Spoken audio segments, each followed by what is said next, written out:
जरा ध्यान से देखिए मेरे अगल बगल दिख रही इन तस्वीरों को। पहचानिए इन्हें, क्योंकि ये पाकिस्तान से घुसे कोई आतंकवादी नहीं है।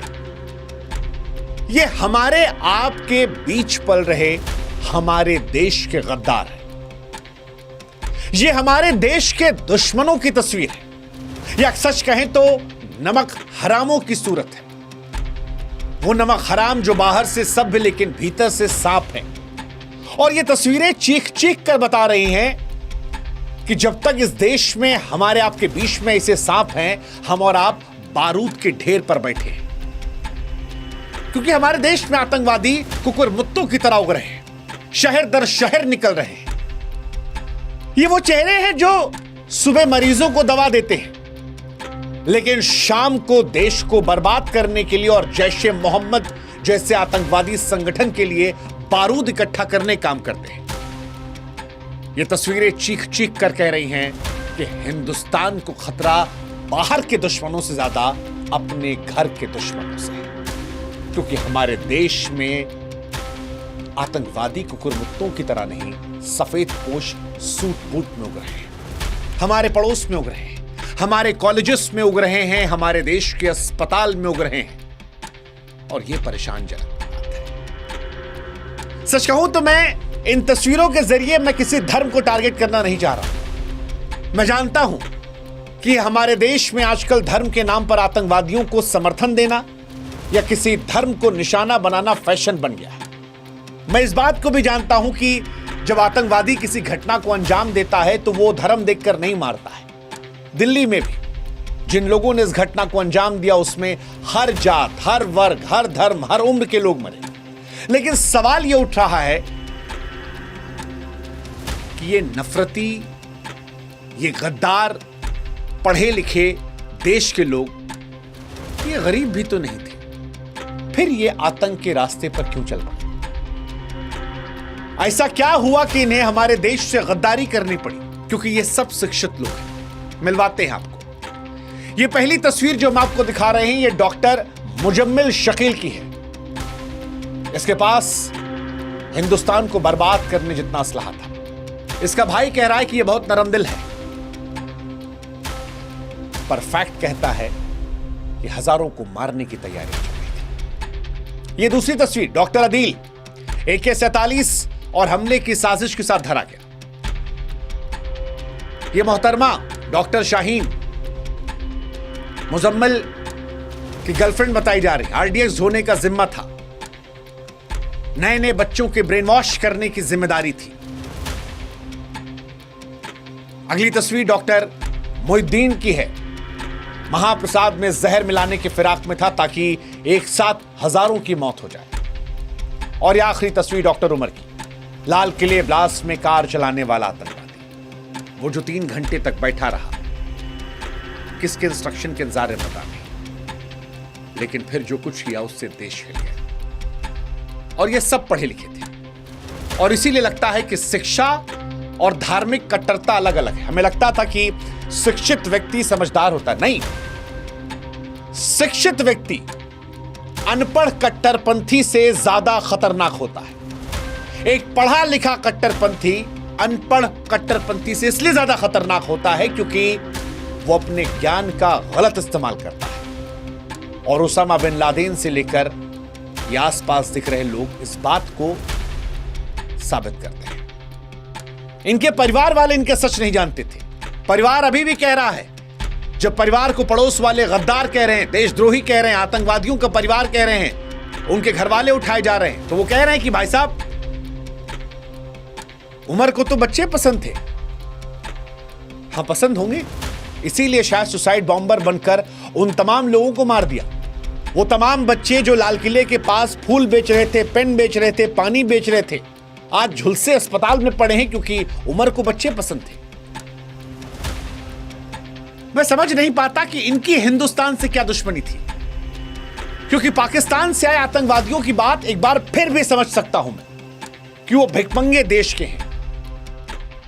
वो देश जो गरीबी से जूझ रहा है, जो हमें दुश्मन मानता है, जिसकी छाती पर चढ़कर 47 से लेकर आज तक हम ठोक रहे हैं। पर ये तो हमारे अपने लोग थे, हमारे भारत के, हमारे बीच में उठने बैठने वाले। इनके तो अपनों को भी नहीं पता, वो तो अभी भी कह रहे हैं नहीं मासूम है। सवाल यह है कि ऐसा क्या हो गया कि हिंदुस्तान से गद्दारी कर दी, मां बाप से गद्दारी कर दी, देश से गद्दारी कर दी। और इस सवाल का जवाब ढूंढना होगा, वरना ये नरम दिल बच्चे पसंद करने वाले आतंकवादी न जाने कितनों की जान ले लेंगे। दर्द इस बात का भी है क्योंकि हमें लगता था शिक्षा आतंकवाद से लड़ जाएगी, लेकिन ये डॉक्टर बने तो आतंक को धार दे दी। अदील ने पोस्टर लगा दिया, मुजम्मिल ने बारूद स्टोर किया, शाहीन ने महिलाओं को भर्ती किया, उमर ने खुद बम बनाया, अल फलाह की लैब आईडी फैक्ट्री बन गई। अगर समय रहते ये लोग पकड़े ना जाते तो जो दिल्ली में आप देख रहे हैं, सूत्र कहते हैं कि ये आनन फानन में किया गया हमला है क्योंकि रैकेट खुलासा हो गया था। इनकी साजिश बहुत बड़ी थी, दिल्ली से लेकर यूपी, गुजरात, राजस्थान, हरियाणा, कहां कहां ब्लास्ट करते आपको अंदाजा नहीं था। मतलब सोच कर डर लगता है। बच्चे, महिलाएं, बुजुर्ग, दिल्ली में घटना देखकर हमारी रूह कांप गई थी, रूह कांप गई थी। 14 साल बाद दिल्ली में जब फिदायिन हमला हुआ तो देश दहल गया। हम तो वहीं खड़े थे, किसी की उंगली दिख रही थी, किसी का मांस जो है एक लोथे की तरह पड़ा हुआ था, किसी की आंखें वहां पड़ी थी, किसी का हाथ छिटका था, किसी का गुर्दा पड़ा था, किसी किडनी पड़ी थी। वो मंजर इतना भयावह था कि देखकर रूह कांप रही थी। जांच एजेंसियों को एक बॉडी पेड़ के ऊपर लटकी हुई मिली। एक बाप जिसने अपने हाथ पे टैटू बनवाया था, डैड माई स्ट्रेंथ, अपने बेटे के लिए, जिसके टैटू को देखकर उसके बेटे को गर्व होता था, आज उसी टैटू को देखकर उसके बाप की पहचान हुई है कि यह आदमी जो है अमर कटारिया है। वो बच्चा जीवन में कैसे सदमे से निकलेगा। न जाने कितने परिवारों को आतंकवादियों ने उजाड़ दिया। खुलकर दिख रहा है यह आतंकवादी हमला है, और मारने वाले ये पढ़े लिखे। ये डॉक्टर मोहम्मद उमर, इसकी तस्वीर सामने आई है। बताया गया कि जब हमला हो रहा था तब तक वहां बैठा था। पुलवामा का रहने वाला है, अल फलाह मेडिकल कॉलेज का सीनियर रेजिडेंट, एमडी पास, कहने को मरीजों का मसीहा, लेकिन आखिरी सांस हिंदुस्तान के दुश्मनों को समर्पित कर दी। और इनसे डर लग रहा है क्योंकि खतरा टला नहीं है।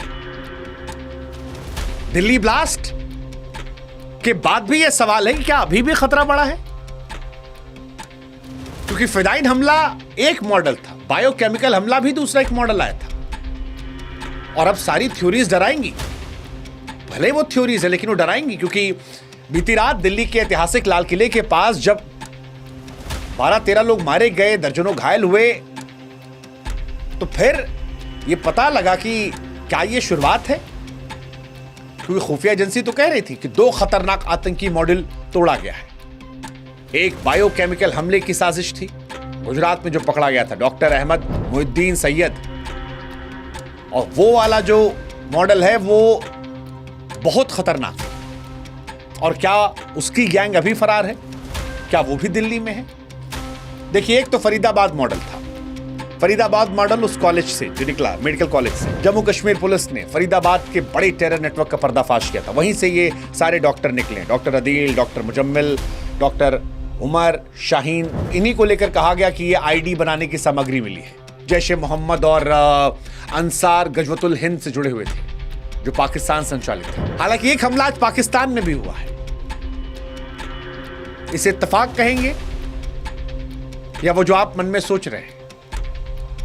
लेकिन दिक्कत यह है कि उनके यहां मरे मरे जिए, हमसे क्या मतलब यार? हमारे यहां जीना चाहिए ना भाई, हम क्यों डर के जिए? जिंदगी भर खाली पाकिस्तान से बदला लेते रहें क्या? यह सवाल परेशान करने वाला है कि हमारे यहां के लोग वहां से क्यों जुड़ जाते हैं। ये डॉक्टर उमर को अपना चिथड़ा उड़वा के क्या मिल गया?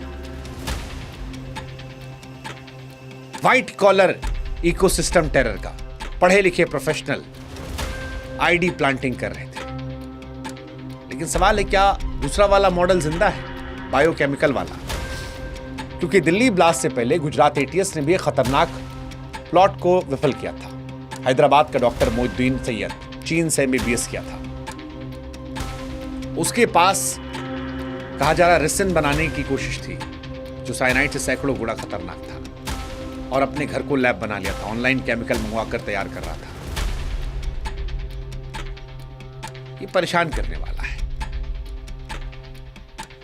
एटीएस के मुताबिक ये मॉडल अलग अलग शहरों में हमले की तैयारी में था, कहीं विस्फोटक से, कहीं जहर से, और इसीलिए सवाल है कि खतरा अभी भी बरकरार है। ये सवाल है, महत्वपूर्ण सवाल है। हालांकि इस कहानी को समझना है तो आपको शुरू समझना पड़ेगा, क्योंकि ये एक रजनी कहानी नहीं, ये साजिश का चरम था जो अब हुआ है।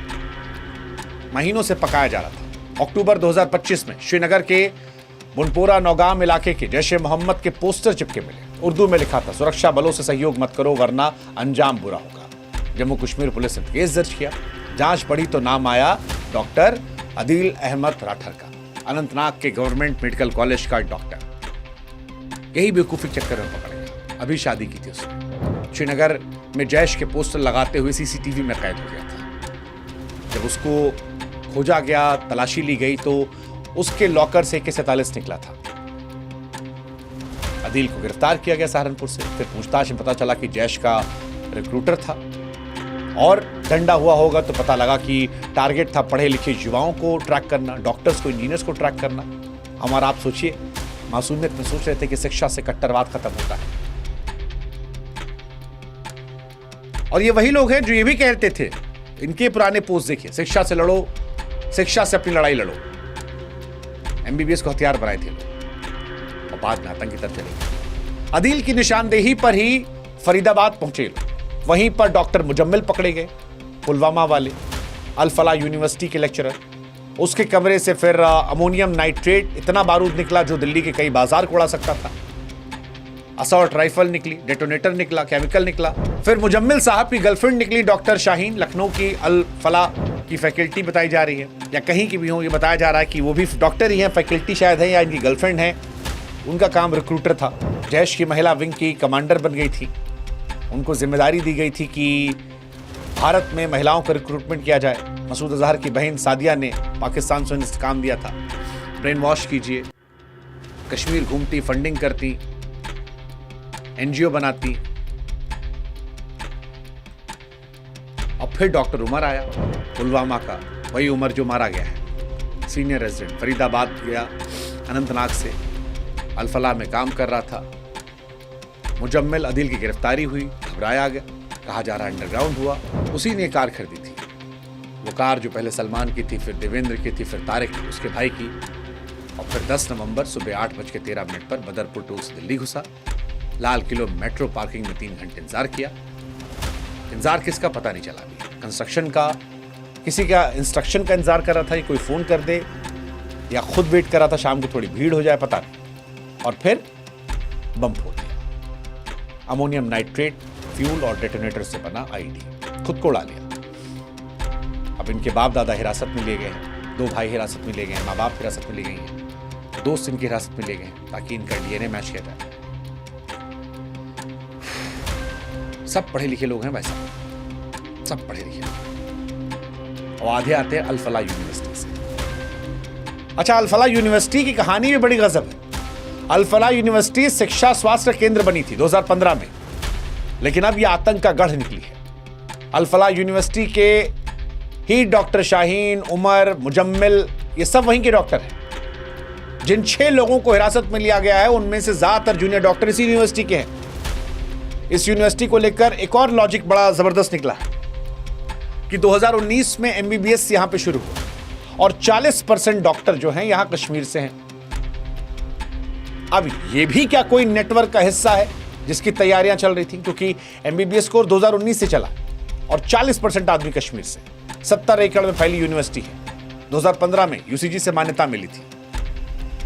अब लोग कह रहे हैं कि ये यूनिवर्सिटी है या टेररिज्म का अड्डा, क्योंकि अल फलाह यूनिवर्सिटी में इतने सारे आतंकवादी निकलना और आतंकवादियों का यूनिवर्सिटी को कवर की तरह इस्तेमाल करना, शक ना हो इसलिए डॉक्टर का आतंकवादी बनना, डॉक्टरों को छांटना, वो लोग जो यूनिवर्सिटी में पढ़ा रहे थे, गर्लफ्रेंड डॉक्टर, और यही हथियार बनाना, सारा यहीं पर टेस्ट करना, ये वाकई में यूनिवर्सिटी है लार्जर कॉन्स्पिरेसी का हिस्सा? अगर ये डॉक्टर पकड़े ना गए होते तो बहुत बड़ा नुकसान होता। हालांकि एक ये भी चल रहा है कि ये लोग पकड़े गए इसीलिए दिल्ली में ब्लास्ट कर दिया गया, क्योंकि बाकी सब पकड़े गए थे, एक बचा था, उसने सोचा अपने आप उड़ा देते हैं, कुछ तो हमला हो। लेकिन सवाल यह है कि क्या ये डॉक्टर हैं जो आतंकवादी बने, या ये आतंकवादी थे जिन्हें डॉक्टर बनाया गया ताकि पकड़े ना जाए? क्योंकि अब टारगेट यही है, डॉक्टर, इंजीनियर, पायलट। डाउट नहीं होता ना इन पे। एनआईए का भी दिमाग खराब हो गया। यूनिवर्सिटी की जांच चल रही, छापा पड़ा है। देश में कितनी ऐसी यूनिवर्सिटीज हैं जहां पर ऐसे आतंकवादी पल रहे हैं, देश में गद्दार पल रहे हैं। अब ये सब जांच होनी चाहिए। कितने स्लीपर सेल हैं जो छिपे पड़े हैं सफेद पोश बनकर। यूनिवर्सिटी के अंदर एक्सप्लोजिव बनाया गया भाई। आदिल मुजम्मिल डॉक्टर थे, शाहिद एसोसिएट था यूनिवर्सिटी में, और ये सब रईस जाते हैं जो आतंकवादी बने हैं।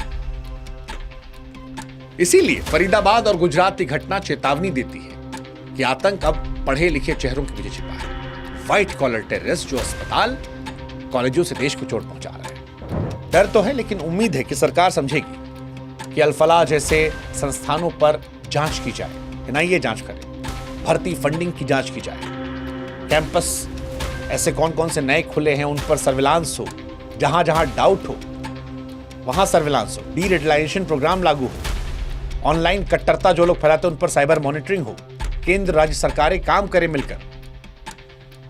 देखिए, भारत मजबूत है लेकिन लापरवाह नहीं रह सकता, क्योंकि दुश्मन सिर्फ सरहद के पार नहीं है, सरहद के अंदर है, और ये ज्यादा खतरनाक है जो हमारे अपने दुश्मन है। ये नरम दिल गद्दार पहचान में नहीं आते क्योंकि चेहरे से मासूम दिखते हैं, इरादे खतरनाक है। सोचिए, अब खुद आदमी बम ला के उड़ गया,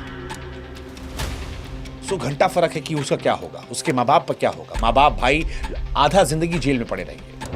लड़ाई बड़ी है। ये इरादे, हौसले और स्पष्ट नीति से जीती जाएगी।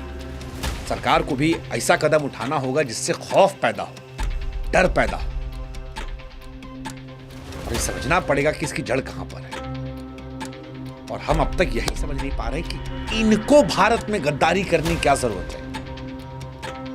ये भी तो इनका ही देश है ना भाई, हमारे ही तो लोग हैं यार। इनके भी माँ बाप शरीफ आदमी होंगे। अब इतना कुछ हुआ, इनके माँ बाप भी तो झेल रहे थे ना। और जिनको मारा वो भी तो हमारे अपने ही थे। और जो कुछ हुआ उसने बता दिया है कि अब आतंक अनपढ़ों जाहिलों से नहीं, सफेद पोशों से लड़ाया जा रहा है। और लड़ाई खत्म नहीं हुई है, अभी भी एक मॉडल पकड़ा गया है। दूसरा मॉडल जो है वो, अगर वो है तो हमें आपको डरने की जरूरत है। उम्मीद करते हैं कि डर जल्दी खत्म होगा और जिनकी मौत हुई है उनको इंसाफ मिलेगा। दोषियों को तख्त पर लटकते हुए हम देखेंगे। वो कसाब जैसी बिरयानी का दौर नहीं चलेगा।